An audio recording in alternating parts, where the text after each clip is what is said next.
ত্রিশূলের জন্য কাগজে আঠা লাগাচ্ছে। আর এই যে পাখি এখানে অকম্মার ঢেকি কোনো কাজ করছে না, মুখ ঢেকে নিয়েছে, মনে হচ্ছে সেলিব্রিটি ওটা ভাব।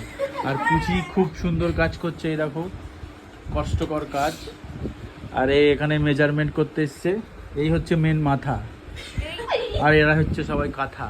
এই বর্ষা কেমন লাগছে, এক্সপিরিয়েন্স কেমন, পুচির এক্সপিরিয়েন্স কেমন? ওকে বাদই দাও। আর এই যে আমি, আর এই যে এখানে আমরা বলেছি শিবলিঙ্গ বানাবো, আর ও চালিয়ে দিচ্ছে ত্রিশূল বানানো, মানে ইউটিউব থেকে কাজ হচ্ছে, ইউটিউব হচ্ছে মাস্টার মশাই আমাদের এদিকে। আর শিবলিঙ্গ বানানোটা দেখাতে হবে, ত্রিশূলটা কিন্তু এরকমই চাই আমার, হ্যাঁ যেরকম দেখেছিস ভিডিওতে, না হলে তোর খবর আছে বলে দিলাম।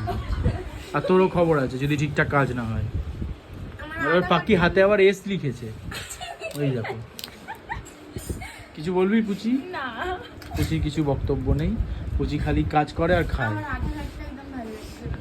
আটা কাটতে ভালো লাগছে না, কষ্টকর, হাতে আঠা লাগিয়ে কাজ করছে। এই মেয়ে সংসারী হবে কিন্তু।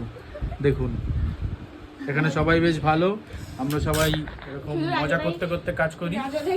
আর আপনারা আমাদের ভিডিও দেখতে কেমন ভালো লাগে কমেন্ট করুন। একদম ভালো না।